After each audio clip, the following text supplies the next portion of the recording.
김떡상은 말로만 공포의 사라고 안 하죠. 말로만 죽죽거리지 않죠?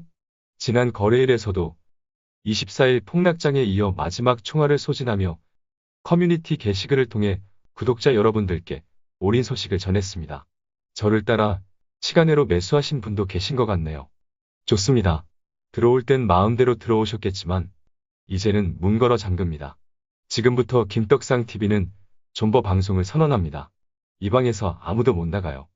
최소 2배 먹기 전까지 나갈 생각하지 마세요.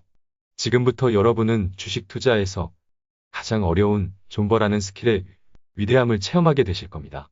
자, 그럼 구독 안 누르고 들어오신 분은 문 걸어 잠그기 직전이니 어서 들어오시죠. 구독을 누르지 않는다면 김떡상이 커뮤니티 메시지로 전하는 의견을 놓치며 땅을 치고 후회하시게 될지도 모릅니다. 당장은 전투에서 패배했지만 우리는 전쟁에서 승리할 겁니다. 출발! 김떡상은 여러분의 댓글을 빠짐없이 다 봅니다. 답글은 다 못 달지만 충분히 여러분의 의견과 질문들이 영상에 반영이 되고 있다는 것을 꼭 말씀드리고 싶네요. 변함없는 응원의 댓글 항상 감사합니다. 그리고 김떡상 영상의 하이라이트는 오늘도 뒷부분에 있는데 영상 뒤에는 시청률이 급감하네요. 그래서 항상 딴소리 하는 분들이 계신 거군요. 그리고 시황 분석 영상은 항상 인기가 없네요. 어떻게 시황을 안 보고 종목만 보며 투자를 할 수가 있죠? 궁금한 부분만 골라보지 마세요. 내가 관심이 없는 종목이라고 해도 다양하고 넓게 알고 있어야 진짜 기회를 잡을 수 있는 거예요. 그리고 시장 전체를 살피고 종목을 보시기 바랍니다. 그렇게 정보를 습득하는 데 있어 골고루 습득하는 투자자와 편식을 하는 투자자의 수익률은 엄청난 차이가 날 겁니다. 별 오지랖이 다 있죠? 그럼 빠르게 시작합시다. 미국 국채 10년물 금리가 급등하며 시장의 불안감이 가속화되고 있어요. 미국의 10년물 국채 금리가 상승한다는 것은 장기적으로 금리가 상승할 것이고 인플레이션이 가속화될 것이라는 정당한 추측을 할 수 있게 하기 때문이에요. 따라서 인플레이션 우려를 해소하기 위해 정책 금리를 인상하는 등의 긴축 정책이 이어질 것이라는 분석이 쏟아지고 있군요. 긴축을 한다는 것은 중앙은행이 시중의 자금을 다시 회수한다는 것이기 때문에 유동성을 기반으로 오르기만 했던 최근과 같은 증시에는 좋을 게 없죠? 다 필요 없습니다. 미국 10년물 국채 금리 차트를 봅시다. 작년 3월 코로나 사태로 최저점을 찍고 올해부터 급격하게 상승한 것을 볼 수 있어요. 시중 금리가 오른다는 것은 문제가 아닌데요. 차트를 보니 뭐가 문제인지는 한눈에 들어오네요. 문제는 속도입니다. 경기 회복 기대감으로 인해 금리가 인상이 되어가는 것은 당연한 순리이지만 이따구로 빠른 속도로 상승을 하는 것은 위험 신호예요. 뭐든지 마찬가지예요. 우리 증시도 작년 11월부터 올해 초반까지 오르기만 하는 과정에서 김떡상이 지속적으로 오르는 속도에 문제가 있다는 다소 부정적인 의견도 드렸던 것을 기억하시나요? 뭐든지 상승이든 하락이든 급격한 속도로 진행이 된다면 탈이 나게 되어 있어요. 미국의 국채 금리 상승 속도가 딱 그런 상태네요. 시중 금리 상승 속도가 이 정도로 가팔랐으니 최근처럼 글로벌 시장이 흔들리는 것 또한 당연한 겁니다. 금리가 이렇게 급격하게 오른 이유는 여러 가지가 있는데요. 일단 예상보다 빠른 백신 보급률에 따른 것이 크네요. 바보 같은 대한민국을 제외한 주요 국가들의 백신 보급이 빨라지면서 경기가 예상보다 빠르게 회복이 될 거라는 전망이 각국의 시중 금리를 덩달아 빠르게 끌어올리고 있습니다. 경기가 빠르게 회복이 된다 해도 문제죠? 이래서 주식 투자가 참 더럽고 어려운 겁니다. 김떡상이 떡상하는 흐름보다 서서히 오르거나 횡보하는 흐름을 좋아하는 이유도 뭐든지 속도가 중요하기 때문이에요. 경기 회복도 너무 빠른 것보다 적절한 속도로 회복이 되는 것이 좋다는 거예요. 아무리 백신 보급 속도가 빠르고 그로 인한 경기 회복이 빨라진다고 하더라도 지금 보시는 미국 10년물 국채 금리를 포함한 시중금리의 상승 속도는 실질적인 경기 회복 속도보다 훨씬 빠른 것처럼 보이네요. 정말 경기가 이렇게 가파르게, 아니 급격하게 회복이 될까요? 비정상적인 속도 아닌가요? 미국 국채 금리 차트를 보니 명확해지네요. 지금의 시중 금리 상승 속도는 너무 빠르고 결국 경기 회복 속도에 맞게 안정이 될 겁니다. 당연한 순리입니다. 그리고 우리는 너무도 잘 알고 있어요. 급등 뒤에는 조정이 이어지는 것은 당연한 겁니다. 미국 국채 금리도 1.6%까지 급등을 했지만 결국 지난 거래일에서 상승분을 다 반납한 것이 보이시죠? 그렇게 1.4% 선까지 하락하며 마감되었습니다. 제발 연준에 맞서려고 하지 맙시다. 미국 연준은 장기적으로 정책 금리를 인상할 생각이 전혀 없어요. 채권 금리가 최근처럼 또다시 급등세로 이어진다면 미국 연준은 채권을 사들이는 방식으로 채권 시장을 안정시킬 수 있는 카드도 얼마든지 있습니다. 그렇게 채권 시장은 안정을 찾아갈 것이고 시중 금리의 상승 속도도 경기 회복 속도에 맞춰지며 증권 시장의 안정도 찾아오게 될 겁니다. 뻔하네요.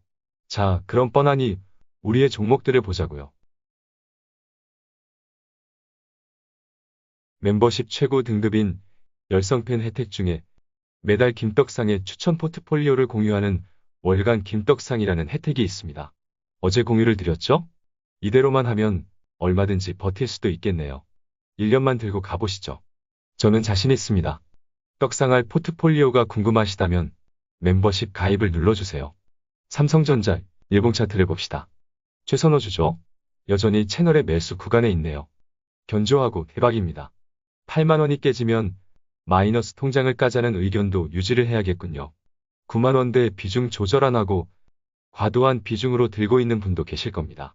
오히려 꼭지에서 매수하신 분들도 계실 거고요. 하지만 당연히 10만원을 넘어설 겁니다. 다음은 현대차 일봉 차트를 봅시다. 22만원대, 23만원대는 채널의 매수 구간이죠. 얘도 엄청 견조하네요. 아이오닉 사전 예약 박 터졌군요. 대한민국 내수 시장만큼은 현대 기아차의 전기차들이 다 씹어먹을 겁니다. 자율주행 능력까지는 잘 모르겠지만 테슬라 전기차는 퀄리티도 그렇고 정말 못생겼군요. 현대 기아차의 승리입니다. 매수 작전은 그대로 보유자는 30만원 위를 보면 되겠습니다. 다음은 하나솔루션입니다. 모든 게 최악이네요. 무너졌습니다. 원래 2배, 3배 먹는 여정이 시작되기 전에는 마음고생을 해야 합니다. 태양광 원자재 가격 상승으로 실적에 부담이 있네요. 하나솔루션은 당장의 실적 때문에 투자하는 거 아니죠? 최고의 매수 기회는 최악의 차트 상태에서 출현합니다. 마지막 총알을 소진할 때 하나솔루션도 타겟이 되었군요. 2025년까지 투자하면 최소 3배죠. 아니, 그 이상도 가능합니다. 길게 보실 분만 들어오시죠. 다음은 LG화학입니다. 코나 리콜이요? 언제까지 긁어먹는 거죠? 과거를 털고 지갈게 갈 겁니다. 주식을 하다 보면 이렇게 다시 오지 않을 것만 같던 기회는 신기하게도 또 오게 되어 있습니다. 그러니 몰빵 투자, 한방 투자를 할 이유가 없어요. LG에너지솔루션, 상장이고 자시고 매수 기회네요. 홀딩이죠. 다음은 카카오, 일봉 차트를 봅시다. 액면 분할은 굳이 따지면 호재라고 했죠. 수급적으로 접근성이 좋아질 수밖에 없으니 긍정적으로 보는 게 맞아요. 그래서 액면 분할을 발표한 목요일 시간회에서 급등이 나왔죠. 하지만 액면 분할한다고 급등하는 건 이해가 안 되네요. 중요한 것은 주가를 얼마로 쪼개느냐가 아니라 성장이 이어지냐인데요. 당연히 성장은 이어집니다. 카카오는 여전히 고점에 있네요. 김떡상이 선호하는 기업이지만 마탱이가 간 좋은 기업들이 많으니 그쪽으로 비중을 확대하는 전략이 좋아 보이네요. 보유는 가능하지만 매수는 낙폭이 과대한 종목들 위주로 째려보시죠. 그럼 코스피 일봉 차트 봅시다. 조정이 큰 것 같지만 여전히 우리의 예상 범위인 박스권 흐름이네요. 박스권 하단을 3번째 터치를 했으니 쫀쫀한 김떡상도 총알을 다 소진할 수밖에 없었네요. 금리가 또다시 급등을 해버리면 박스권 하단이 깨질 겁니다. 여전히 가능성은 크게 보지 않아요. 그렇게 되면 당연히 버티고 뻐기고 하면 되지 않을까요? 버티는 것이 어렵고 두렵다면 죄송하지만 주식이 적성에 안 맞으신 거예요. 워렌 버핏이 가장 잘하는 게 버티고 뻐기고 존버하는 거죠. 누구나 할 수 있지만 누구나 할 수 없는 최고의 투자 기술입니다. 그래서 모두가 워렌 버핏이 되지 못하는 거예요. 지금은 공포에 사야 합니다. 물려도 사야 합니다. 깨지면 마이너스 통장 까야 합니다. 뭐 이딴 투자 전략이 다 있냐고요? 시간이 지나면 무릎을 탁 치며 지금 제 말이 최고의 투자 전략이었다는 것을 아시게 될 겁니다. 다음은 코스닥 일봉 차트입니다. 아주 쇼를 하고 있네요. 요즘도 바이오 상태가 안 좋은가요? 바이오도 충분한 가격 조정과 기간 조정을 받았으니 이제는 때가 된 겁니다. 적당히 해야죠. HLB가 사고치면 모든 신약 개발 회사가 사고치나요? 바이오 말고도 반도체 중소형주나 2차전지, 코스닥 기업들도 마탱이가 같죠. 코스닥은 900포인트는 지켜줄 겁니다. 혹시나 깨지면 마이너스 통장이죠. 환율 차트 보시죠. 환율이 오르면 위험 신호라고 했죠. 솔직히 환율 차트만 봐도 어느 정도 시장을 읽을 수가 있는데요. 환율을 보니 지난주 조정은 어쩔 수 없는 거였네요. 미국 국채 금리가 상승하며 환율도 당연히 뛰어 올랐을 거라고 보이는데요. 국채 금리가 당장은 조정을 받았으니 다음 주 초반에는 환율도 다시 안정되지 않을까요? 고객 예탁금 추이를 봅시다. 비트코인으로 넘어간 자금이 돌아오진 않았으나 여전히 65조나 되네요. 비트코인은 조만간 꼭지를 만들지 않을까요? 솔직히 관심도 없어요.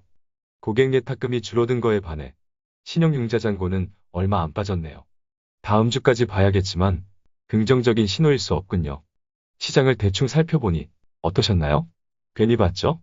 역시 최악이군요. 그런데 김떡상은 정신이 나갔는지 왜 자꾸 회심의 미소가 지어질까요? 저는 여전히 자신 있습니다. 어차피 한 번은 겪을 거라고 각오를 했으니까요. 최악의 상태는 최고의 기회입니다. 현금이 없어도 계좌를 리밸런싱 할 수 있는 최고의 기회가 될 겁니다. 죄송하지만 오늘만큼은 월간 김떡상 멤버십 가입을 추천해봅니다. 작년 10월의 조정은 코스피 3000을 알리는 신호였군요. 작년 3월의 폭락은 코스피 4000을 알리는 거대한 신호였을 겁니다. 뻔하네요. 2배, 3배 먹으려면 최소 10%는 까야죠. 오늘의 영상 끝에서 하이라이트 멘트를 날려야겠군요. 다음 주는 반등,